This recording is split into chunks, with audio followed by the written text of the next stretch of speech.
Assalamualaikum warahmatullahi wabarakatuh. Alhamdulillah wa syukurillah wa ni'matillah wa la hawla wa la quwata illa billah amma ba'd. Saudara-saudaraku seiman di mana saja berada. Seperti biasanya, terlebih dahulu saya memperkenalkan diri. Kawan-kawan saya menjuluki saya manusia satu ayat. Karena kebiasaan saya ketika pulang dari ngaji di pondok mendengarkan Kiai dawuh, pulangnya sampai rumah satu ayat saya sampaikan pada keluarga sebagai oleh-oleh ngaji itu. Maka saya dijuluki teman saya manusia satu ayat. Tapi Kiai juga sering dawuh bahwa kami para santri tua ini agar hobi gemar menyampaikan kebaikan di mana saja berada. Walaupun sedikit yang disampaikan. Itu sesuai dengan pesan Rasulullah Sallallahu Alaihi Wasallam dalam salah satu hadisnya, "Balighu anni walau ayat." Sampaikan dariku walaupun satu ayat. Rasulullah begitu. Bukan mulang, bukan mengajar, bukan menggurui. Bandane opo? Ustadz bukan, guru agama bukan, apalagi kiai. Tapi kan boleh menyampaikan kebaikan pada saudara-saudara yang lain, yang berkenan tentu. Saudara-saudaraku, kita sering mendengar bahwa tidurnya orang yang berpuasa adalah ibadah. Itu benar.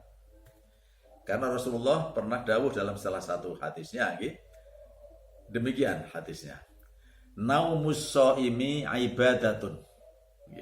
Wa sumtuhu tasbihun wa amaluhu mudha'afun wa du'a'uhu mustajabun wa dzambuhu maghfur. Kalau ada yang keliru tolong diluruskan oleh yang pakar ya. Artinya kurang lebih naumus shaimi ibadatun. Tidurnya orang puasa adalah ibadah. Wa sumtuhu tasbihun.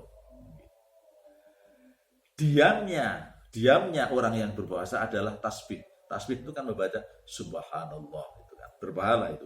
Diamnya orang puasa itu. Kemudian wa amaluhu mudha'afun.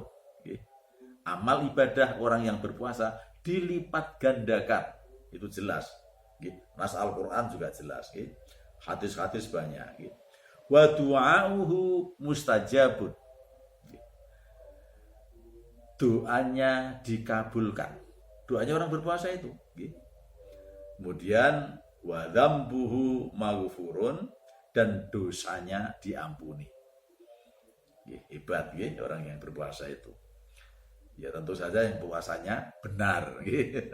Niatnya benar, tata lakunya benar. Saudaraku, hadis ini oleh sebagian ulama, khususnya masalah tidur, ini tidak dimakan mentah. Opo jare tulisan, textbook, tekstual. Tidak, tapi diterjemahkan. Digali apa yang tersirat dalam tekstual hadis itu. Untuk orang yang males itu ya dimakan mentah biasanya, kesempatan. Bisa tidur seharian itu toh dinilai ibadah. Tapi tidak demikian dengan para ulama besar. Menjelaskan. Contohnya ulama yang setuju ya tidur itu ibadah, salah satunya Ibnu Hajar Al-Haytami disebutkan di sana. Tidur ibadah selama di saat meleknya tidak berbuat maksiat, ghibah, menggunjing, ngerasani orang. Tidak seperti itu, tetap aja ya, tetap tidur tapi tetap aja maksiat tuh ya, tidurnya ya nggak ada artinya itu.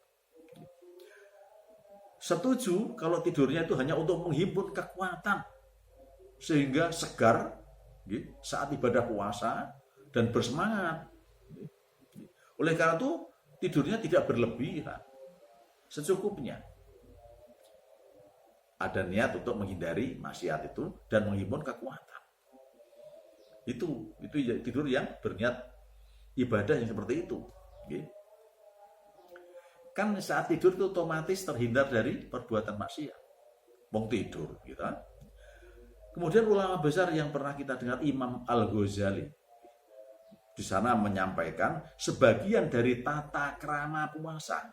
Tata krama ini ya adalah tidak memperbanyak tidur di siang hari. Kenapa?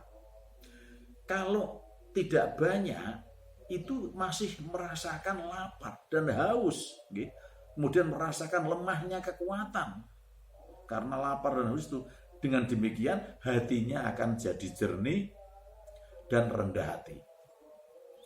Merasakan lapar, kemudian ingat saudara-saudara kita yang lapar, yang hidupnya kekurangan, sehingga kita terdorong untuk lomo, membantu orang yang lapar itu. Ini hakikatnya.